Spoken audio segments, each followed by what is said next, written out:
사랑하는 형제자매 여러분, 그리고 진리의 길을 찾고 계신 모든 분들께 주님의 이름으로 문안드립니다. 오늘 우리가 함께 나눌 이야기에 앞서 잠시 마음을 모으는 시간을 갖고자 합니다. 만약 오늘 이 말씀이 여러분의 마음에 울림을 준다면 이 은혜를 주변에 나누어 주십시오. 여러분의 구독과 공유는 저희가 이 귀한 사역을 이어가는 데 큰 힘이 되며 더 많은 영혼에게 하나님의 사랑을 전하는 통로가 될 것입니다. 이 말씀을 듣는 모든 분들의 삶에 하나님의 크신 평안과 축복이 함께 하시기를 기도합니다. 우리가 신앙인으로 살아간다는 것은 무엇을 의미할까요?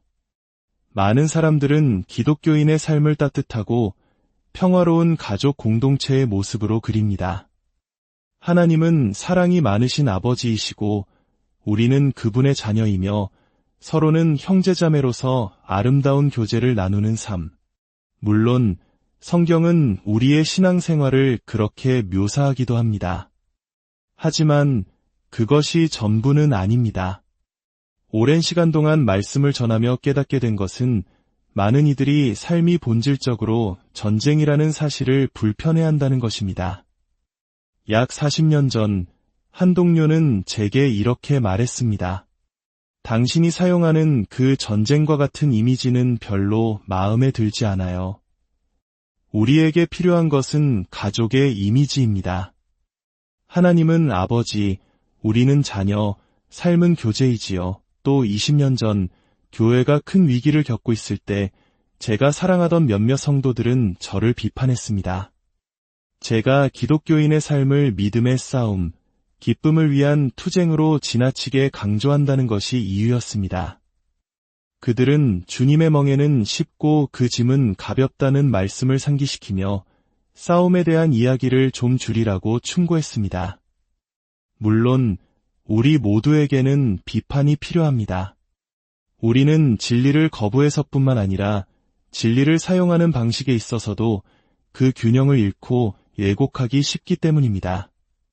성경의 한 가지 진리에만 너무 몰두한 나머지 성경 전체가 말하는 균형 감각을 잃어버릴 수 있습니다. 성경은 우리의 사역과 가르침에 있어 모든 진리의 비중을 재는 기준이 되어야 합니다. 성경 속에서 기독교인의 삶은 때로는 가족의 삶으로, 때로는 농부의 삶으로, 또 때로는 운동선수의 삶으로 비유됩니다.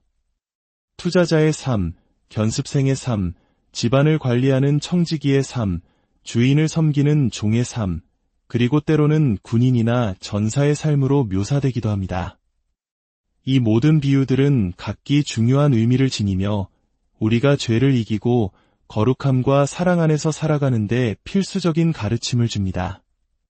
만약 이 중 하나라도 빠진다면 우리는 우리 안에 죄와 싸워 이기고 사랑의 삶을 사는데 중요한 무언가를 잃게 될 것입니다. 하지만 우리가 우리 삶에 여전히 남아있는 죄의 문제를 직접적으로 다루고자 할 때 성경이 사용하는 이미지는 점점 더 평화롭기보다는 엄중해지고 즐겁기보다는 혹독해지는 경향이 있습니다. 우리 자신의 죄, 그리고 악한 영들과의 싸움에 가까이 다가갈수록 그 이미지는 더욱 치명적이고 강렬해집니다.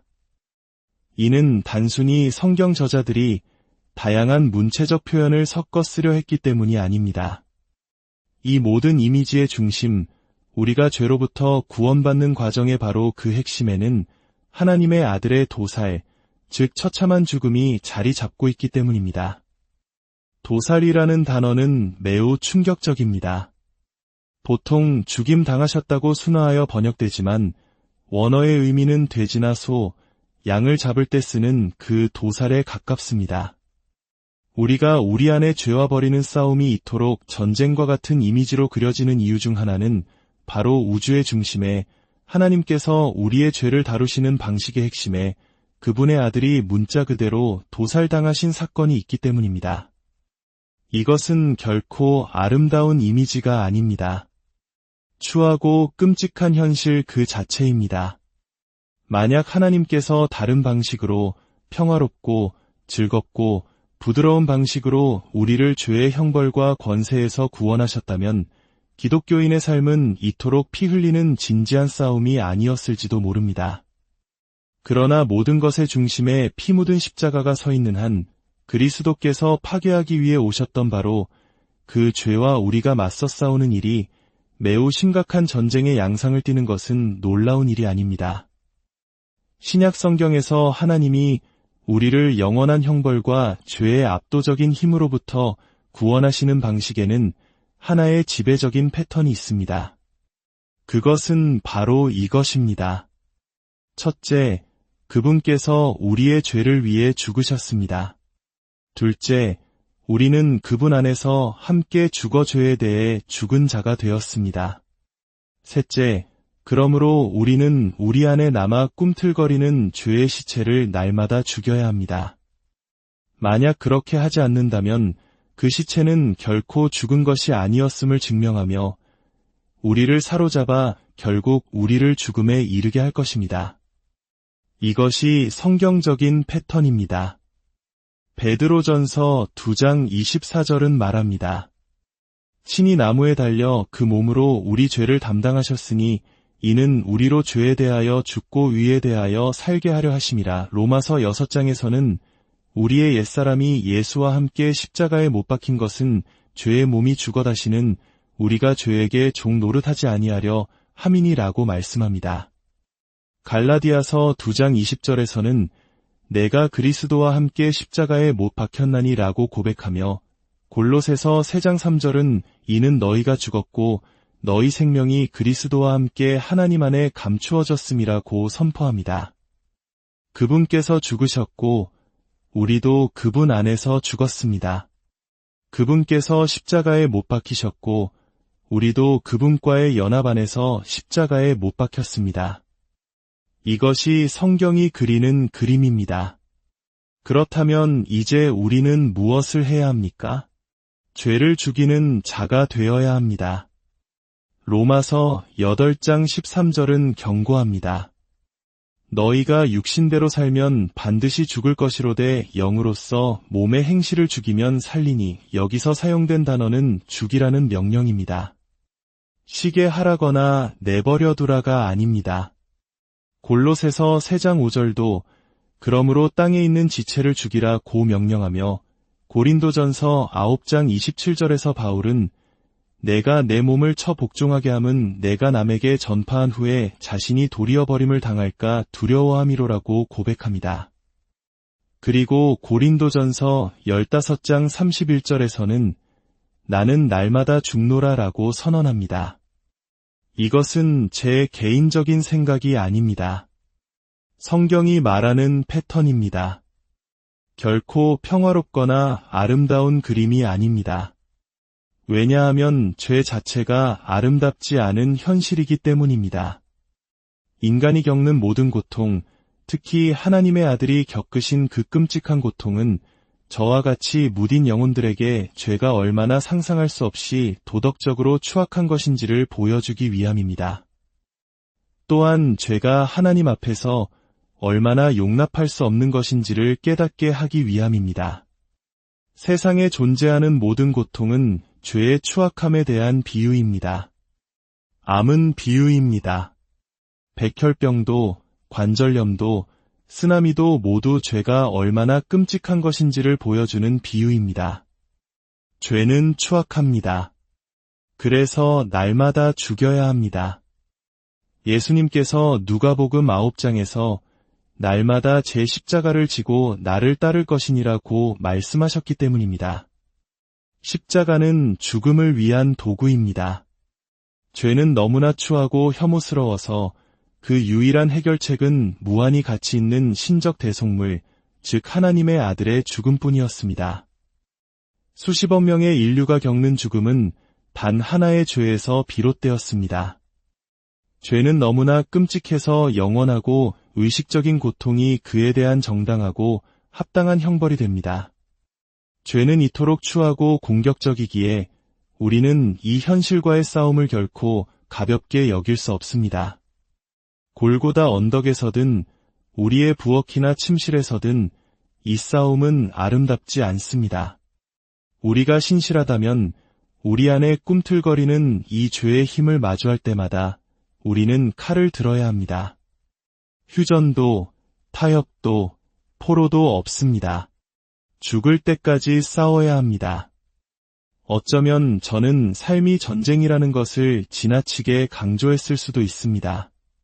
그러나 우리 안에 내주하는 죄는 결코 잠들지 않습니다.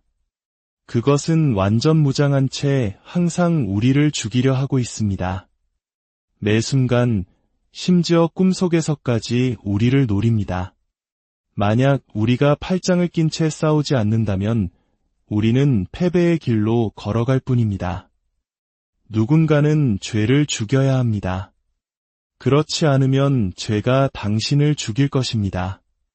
이것은 단지 오래된 경고가 아니라 사도 바울이 우리에게 주는 엄중한 경고입니다. 이제 두 가지 질문에 답하고자 합니다. 첫째, 믿는 자 안에 있는 죄는 얼마나 위험한가? 둘째, 우리는 어떻게 그 죄를 죽일 것인가? 특히 목회자들은 어떻게 성도들이 죄를 죽이도록 도울 것인가? 첫 번째 질문, 죄는 얼마나 위험합니까? 수많은 교회에서 드려지는 예배가 왜 그토록 가볍고 오락적이며 농담으로 가득 차고 심지어는 어리석기까지 할까요?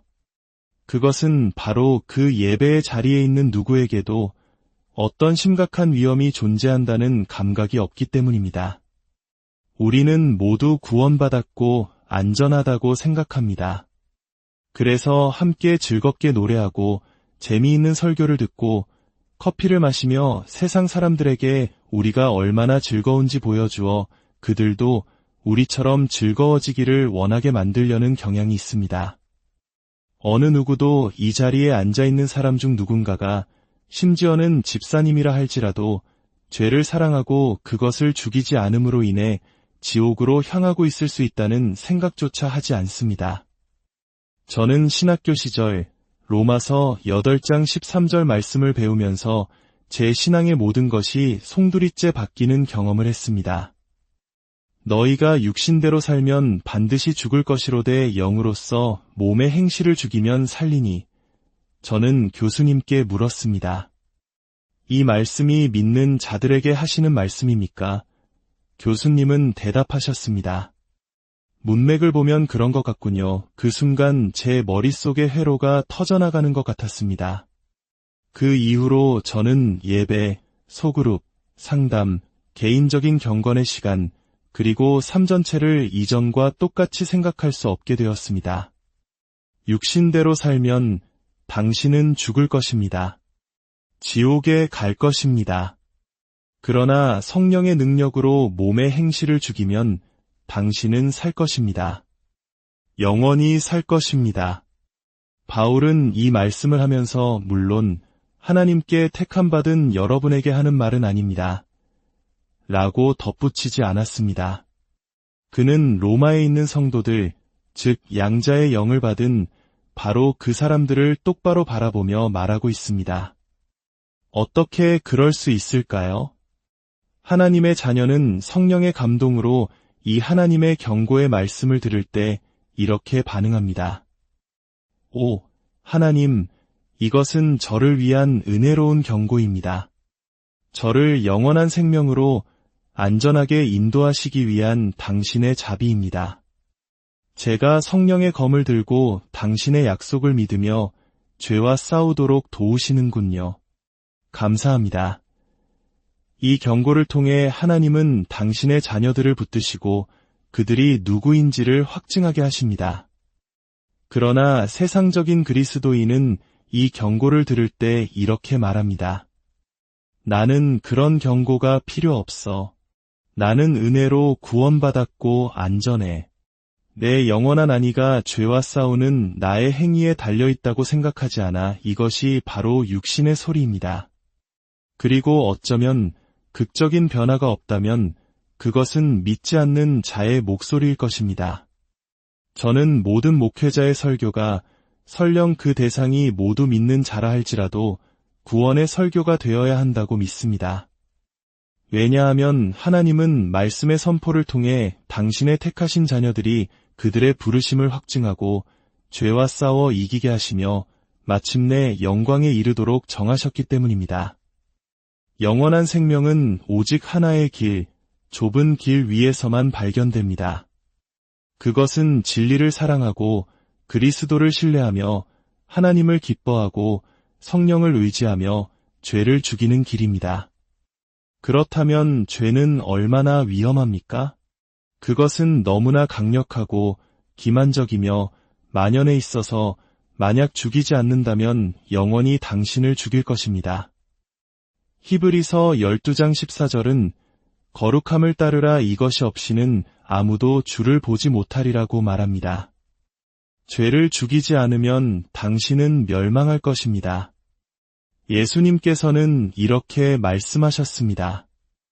만일 내 오른 눈이 너로 실족하게 하거든 빼어내버리라. 내 백체 중 하나가 없어지고 온 몸이 지옥에 던져지지 않는 것이 유익하며 만약 당신이 정욕과 평화롭게 지낸다면 당신은 멸망할 것입니다. 두 번째 질문, 그렇다면 우리는 어떻게 죄를 죽일 것입니까? 죄의 뿌리를 향해 치명적인 일격을 가하려면 먼저 그 뿌리가 무엇인지 알아야 합니다. 모든 죄의 뿌리는 하나님보다 다른 어떤 것을 더 선호하는 우리의 본성입니다. 하나님이 아닌 다른 것에서 더 큰 만족을 얻는 마음, 하나님보다 다른 어떤 것을 더 귀하게 여기는 마음이 바로 죄의 뿌리입니다. 성도들이 죄의 뿌리를 향해 활시위를 당기려면 그 뿌리가 무엇인지 정확히 알아야 합니다. 그것은 잡초를 뽑을 때 뿌리째 뽑아야 하는 것과 같습니다. 뿌리를 남겨두고 줄기만 잘라내는 것은 시간을 낭비하는 일입니다. 예수님께서는 나무도 좋고 열매도 좋다 하든지 나무도 좋지 않고 열매도 좋지 않다 하든지 하라. 그 열매로 나무를 아느니라고 말씀하셨습니다. 죄악된 열매를 따서 버리는 것만으로는 아무 소용이 없습니다. 나무 자체를, 그 뿌리를 공격해야 합니다. 우리 교회의 모든 성도들이 가진 근본적인 문제는 무엇입니까? 그것은 그들의 마음이 하나님의 영광에 이르지 못하는 것입니다.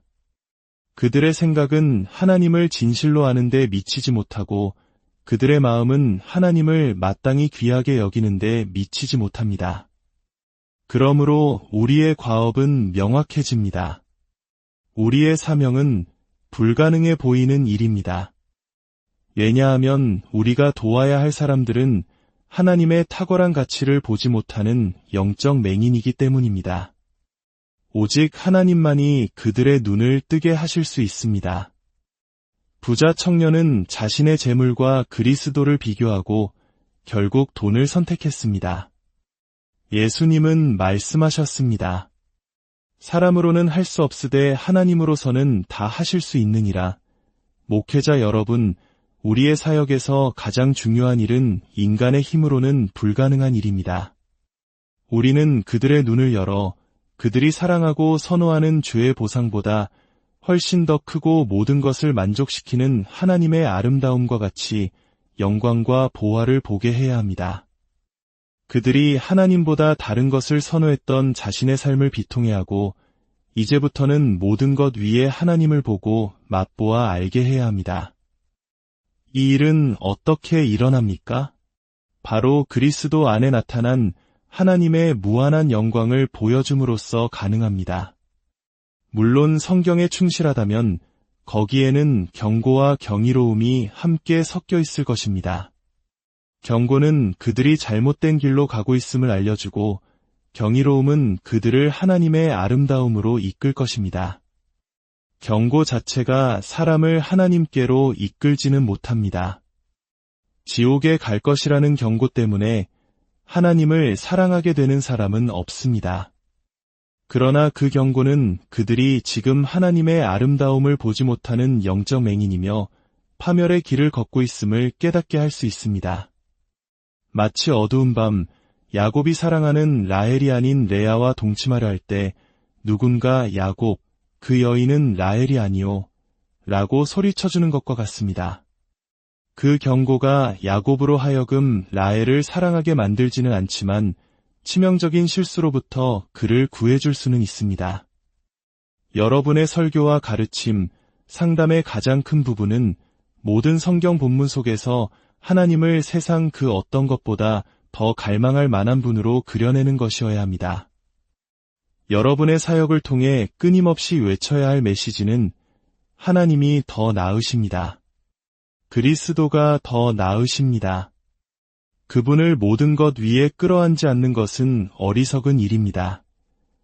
라는 것입니다. 목회자 여러분, 우리가 성도들이 죄를 죽이도록 돕는 방법은 이것입니다. 매주 때를 얻든지 못 얻든지 말씀과 본을 통해 하나님보다 다른 것을 귀하게 여기는 것이 얼마나 어리석은 일인지, 그리고 하나님을 있는 그대로 보고 맛보는 것이 얼마나 영광스러운 일인지를 보여주는 것입니다. 데살로니가전서 4장은 이렇게 말합니다. 하나님의 뜻은 이것이니 너희의 거룩함이라 곧 음란을 버리고 각각 거룩함과 존귀함으로 자기의 안에 대할 줄을 알고 하나님을 모르는 이방인과 같이 세욕을 따르지 말고, 바울은 여기서 하나님을 모르는 이방인이라는 구절을 그냥 던져 넣은 것이 아닙니다. 그들이 음란과 세욕의 노예가 된 근본적인 이유가 바로 하나님을 알지 못하기 때문이라는 논리를 펼치고 있는 것입니다. 하나님을 안다면 이것은 변할 것입니다. 당신은 신학을 40년 동안 연구하고도 하나님을 당신 삶의 가장 아름답고 모든 것을 만족시키며 최고의 보화로 알지 못할 수 있습니다. 마귀가 하나님을 아는 것처럼 아는 것은 소용없습니다. 우리가 말하는 암은 하나님을 인격적으로, 그리고 그분의 무한한 가치와 아름다움을 경험적으로 아는 것입니다. 당신의 영혼은 바로 그것을 위해 창조되었습니다. 하나님의 임재 안에는 수만 번의 육체적 쾌락보다 더 큰 영원한 기쁨이 있습니다. 당신이 그것을 안다면 죄는 당신의 삶에서 그 지배력을 잃게 될 것입니다. 목회자 여러분, 우리의 일은 불가능합니다. 그러나 예수님께서 바울에게 말씀하셨습니다. 내가 너를 그들에게 보내어 그 눈을 뜨게 하여 어둠에서 빛으로, 사탄의 권세에서 하나님께로 돌아오게 하고 죄 사함과 나를 믿어 거룩하게 된 무리 가운데서 기업을 얻게 하리라. 예수님은 오늘 밤 여러분에게 말씀하십니다. 내가 너를 보낸다. 그들의 눈을 뜨게 하려고. 우리는 기적을 돕는 자들입니다. 우리는 기적적인 탄생의 산파입니다. 그러므로 우리는 절박하게 기도해야 합니다. 오 하나님, 제 눈을 열어 주의 말씀에서 놀라운 것을 보게 하소서. 그리고 제가 주님을 있는 그대로 전했을 때 제발 우리 성도들의 마음의 눈을 밝히사 그들의 소망과 기업의 영광이 얼마나 풍성한지를 알게 하소서. 그리하여 그들이 주님보다 다른 것을 더 선호하는 죄의 뿌리를 끊어버릴 수 있도록 도와주소서. 결국 이 영적 전쟁은 그렇게 암울하지만은 않습니다. 이 싸움의 대부분이 가장 아름다운 분의 아름다움을 그려내는 일에 바쳐진다면 그것이 어찌 비참한 삶이겠습니까? 물론 그것은 진지한 삶입니다. 그러나 그것은 또한 깊이 만족스럽고 행복한 삶입니다. 우리의 주된 임무는 성령의 능력과 하나님의 말씀으로 하나님의 영광이 세상 그 어떤 것보다 더 아름답고 만족스럽다는 것을 보여주는 것입니다. 이것은 참으로 진지하고도 행복한 사명입니다. 당신의 삶을 들여 당신의 성도들이 그들의 기쁨을 죽이는 죄를 죽이도록 도우십시오. 함께 기도하겠습니다. 하늘에 계신 아버지, 저희가 감당하는 이 사역은 참으로 중차대한 일입니다. 초자연적인 능력을 힘입는 기도만이 우리의 유일한 소망이오니 성령이여 이 시간 저희 가운데 임하여 주시옵소서. 이 자리에 혹 그리스도의 아름다움에 아직 눈뜨지 못하여 주님보다 다른 것을 더 사랑하는 형제자매가 있사옵니까? 지금 그들의 눈을 열어주시옵소서. 또한 저희에게 기름을 부으사 저희가 목소리를 높여 당신을 대언할 때마다 닫혔던 눈들이 열리는 기적이 일어나게 하여 주시옵소서. 저희가 사역하는 이유가 바로 이것이오니 오 주님, 저희에게 그 은혜를 부어 주시옵소서. 예수 그리스도의 이름으로 기도드립니다.